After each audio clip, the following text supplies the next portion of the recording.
नमस्कार, जय हिंद साथियों। स्वागत है आपका एग्जाम स्टडी पर। इस वीडियो में हम डिस्कस करेंगे सीटेट और टेट एग्जाम के लिए महत्वपूर्ण टॉपिक आरटी 2009 यानी कि शिक्षा का अधिकार अधिनियम 2009। इससे आपके चाहे सीटेट का एग्जाम हो चाहे टेट का एग्जाम हो, हमेशा 2 से 3 नंबर के क्वेश्चन पूछे जाते हैं। इसलिए वीडियो को अंत तक जरूर देखिएगा, जो आपके परीक्षा के लिए बहुत इंपॉर्टेंट होने वाला है। चैनल को अगर सब्सक्राइब नहीं किया, सब्सक्राइब कर लें। सब्सक्राइब करने के बाद बेल आइकन प्रेस कर लें, जिससे आपको सारे नोटिफिकेशन भी मिलते रहें। सारे वीडियो की PDF जो आपको हैं हमारे टेलीग्राम चैनल पर मिलेंगे। उसके अलावा सारी जो प्लेलिस्ट है आपको डिस्क्रिप्शन में लिंक मिल जाएगी। चलिए स्टार्ट करते हैं। आरटी 2009 शिक्षा का अधिकार अधिनियम 2009, इसके बारे में अगर हम बात करेंगे तो देख लेते हैं। शिक्षा का अधिकार जो अधिनियम है ना, जिसे हम कह सकते हैं राइट टू एजुकेशन एक्ट, अधिनियम जो आपका है ये कब का है? 2009 का है। इसका मतलब क्या है, इसके बारे में जान लेते हैं। राज्य, परिवार और समुदाय की सहायता से 6 से 14 वर्ष तक की सभी बच्चों के लिए मुफ्त एवं अनिवार्य गुणवत्तापूर्ण प्राथमिक शिक्षा सुनिश्चित करता है। यानी कि जो आरटी 2009 आपका कहता है कि राज्य की जिम्मेदारी है कि सभी परिवार के बच्चों को, सभी समुदाय के बच्चों को 6 से जो 14 वर्ष तक के हैं उनको आपको फ्री एजुकेशन प्रोवाइड करनी पड़ेगी। ये आपका कहता है आरटी 2009। ठीक है। यह अधिनियम वर्ष 2005 के शिक्षा के अधिकार विधेयक का संशोधित रूप है ना। किसका संशोधित है? 2005 का जो आपका शिक्षा का अधिकार है उसका क्या है? संशोधित रूप है। वर्ष 2002 में संविधान के 86वें संशोधन द्वारा अनुच्छेद 21 के भाग 3 के माध्यम से 6 से 14 वर्ष तक के सभी बच्चों को मुफ्त एवं अनिवार्य शिक्षा उपलब्ध कराने का प्रावधान किया गया था। किसमें किया गया था? 86वें संशोधन में, जो आपका कब हुआ था? 2002 में। जब से क्या है भैया, संशोधन होता चला आ रहा है। चलिए आगे देख लेते हैं। अब क्या है, इसको प्रभावी बनाने के लिए 4 अगस्त 2009 को लोकसभा में यह अधिनियम पारित किया गया, जो 1 अप्रैल 2010 से पूरे देश में लागू हो गया था। अभी तक भी क्या है, लागू चल रहा है। जिसमें क्या है, 6 से 14 वर्ष के सभी बालक बालिकाओं को क्या है, फ्री शिक्षा प्रोवाइड कराना। चलिए आगे चलते हैं। अब बात करते हैं आरटी का ऑफिशियल नाम क्या है या आरटी का फुल फॉर्म क्या है ना। आप समझेंगे आर से देख लेंगे, टी से देख लेंगे, ई से देख लेंगे, लेकिन ऐसा नहीं है। इसका फुल फॉर्म काफ़ी बड़ा है, जैसा कि आप देख सकते हैं। इसका मतलब होता है the right of children to free and compulsory education act, जो आपका है 2009 का है। ये आपका हो जाएगा आरटी 2009 की फुल फॉर्म, है ना। इतनी इसको याद रखिएगा।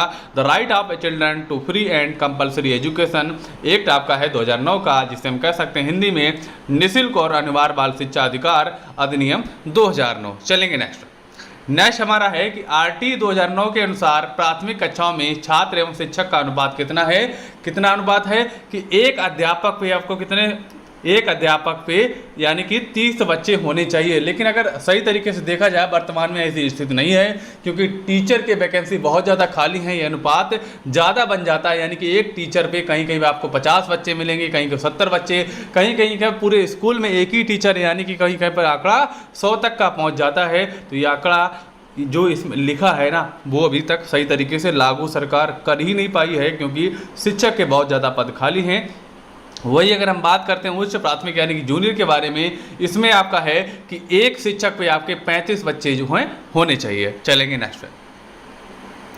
नेक्स्ट हमारा है कि आरटी 2009 के अनुसार क्या है कि शिक्षक के लिए एक सप्ताह में न्यूनतम कितने घंटे कार्यरत होने चाहिए। यानी कि एक सप्ताह में एक शिक्षक कितने घंटे पढ़ाएगा, कितना कार्य दिवस समय रहेगा उसका, 45 घंटे होना चाहिए। क्वेश्चन काफ़ी बार आ चुके हैं, इनको आप याद रखिएगा। चलेंगे नेक्स्ट है कि आरटी 2009 के अनुसार प्राथमिक स्तर पर न्यूनतम शैक्षणिक घंटे कार्य दिवस होता है 800 घंटे और 200 दिन। कितने होते हैं टोटल अगर करे जाएंगे तो 800 घंटे बनते हैं। अगर दिन की बात करते हैं तो पूरे कितने एक साल में बनेंगे? 200 दिन बनेंगे, है ना। इनको याद रखिएगा। चलेंगे नेक्स्ट आपका है कि आरटी 2009 के अनुसार उच्च प्राथमिक स्तर पर न्यूनतम शैक्षणिक घंटे कार्य दिवस कितना होता है। न्यूनतम की अगर बात करते हैं किसमें, उच्च प्राथमिक की बात की गई है, जूनियर की बात की गई, इसमें भैया आपका होना चाहिए 220 दिन। और घंटे की बात करते हैं तो आपके 1000 घंटे लगभग में बनेंगे। चलेंगे नेक्स्ट है कि आरटी 2009 के अनुसार प्राइवेट स्कूलों में कितने प्रतिशत सीटें गरीब विद्यार्थियों के लिए आरक्षित होती हैं। अब बात की जा रही है प्राइवेट स्कूल की, अभी तक हमने बात जो पढ़ी थी सरकारी स्कूल की, लेकिन अगर हम बात करेंगे प्राइवेट स्कूलों के बारे में तो 25% जो सीटें भैया हैं गरीबों के लिए क्या है भैया अलग से निकालनी पड़ेंगी, किनको, प्राइवेट स्कूलों को। चलेंगे नेक्स्ट है कि 2009 के अनुसार क्या है, आरटी 2009 के अनुसार किस कक्षा तक बालक को निष्कासित नहीं किया जा सकता। किस तक, एक आपका हो गया प्राथमिक, एक आपका हो गया उच्च प्राथमिक। उच्च प्राथमिक कहाँ तक होता है, कक्षा 8 तक होता है, तो हमारा क्या आंसर हो जाएगा, कक्षा 8 तक जो है सरकार जो है आरटी 2009 के अनुसार 6 से 14 वर्ष तक के बालक को कक्षा 8 जब तक उसका हो ना जाए जब तक उसको क्या है फ्री शिक्षा उसको प्रदान करनी पड़ेगी। चलेंगे नेक्स्ट है कि आरटी 2009 के अनुसार कक्षा 1 से 5 तक के बालकों को घर से विद्यालय की दूरी 1 किलोमीटर होनी चाहिए, है ना। 2009 जो आपका अधिनियम है ये कहता है कि विद्यालय जो है अधिकतम 1 किलोमीटर तक होना चाहिए, अगर इससे ज़्यादा हुआ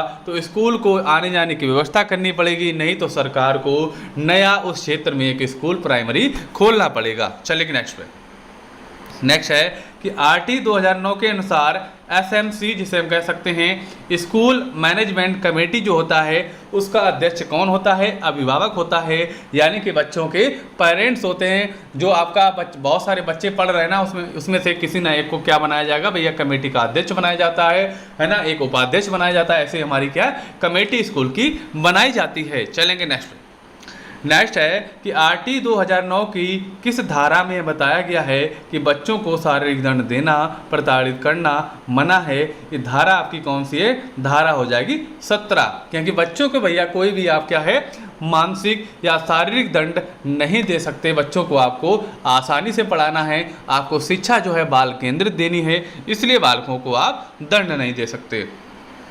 अगला क्वेश्चन बन जाएगा आपका कि आरटी 2009 की किस धारा में बताया गया है कि शिक्षक प्राइवेट ट्यूशन नहीं पढ़ा सकता। इसमें धारा कौन सी है आपकी, धारा आपकी 28 है कि शिक्षक जो है भैया प्राइवेट ट्यूशन नहीं पढ़ा सकता है। चलेंगे नेक्स्ट है कि आरटी 2009 के अनुसार कक्षा 1 से लेकर 8 तक के यदि प्रवेश दिए गए सदस्यों की संख्या 200 से अधिक है तो विद्यार्थी एवं शिक्षा का अनुपात क्या होगा, 40 मतलब 1 हो जाएगा, 40:1, यानी कि एक शिक्षक पर 40 बच्चे रह सकते हैं तब जब विद्यार्थियों की संख्या जो है 200 से अधिक हो। अगर 200 से कम है तब अनुपात कितना रहेगा, तब रहेगा आपका प्राथमिक में रहेगा 30 और उच्च प्राथमिक रहता है 35, है ना। चलेंगे नेक्स्ट हमारा क्या है, नेक्स्ट देख लेते हैं कि आरटी 2009 के अनुसार विशेष आवश्यकता वाले बच्चों को किस शिक्षा व्यवस्था के अंतर्गत पढ़ना चाहिए। ये हमारी हो गई समावेशी शिक्षा व्यवस्था। समावेशी शिक्षा का मतलब होता है कि इसमें क्या है, चाहे बालक अपाहिज हो, चाहे वो कान से बहरा हो, चाहे वो बोल ना पा रहा हो, चाहे पैर से दिक्कत हो, यानी कि ये चाहे बालक बिछड़ा हुआ हो, चाहे कोई भी दिक्कत हो, चाहे धन से बिछड़ा हो, कुछ भी हो, उसको क्या भैया शिक्षा दी जाएगी। चाहे नॉर्मल बालक हो, चाहे मतलब अच्छा बालक हो, सभी को शिक्षा दी जाएगी। समावेशी शिक्षा के अंतर्गत सभी बालक ये क्या है आ जाते हैं। चलेंगे नेक्स्ट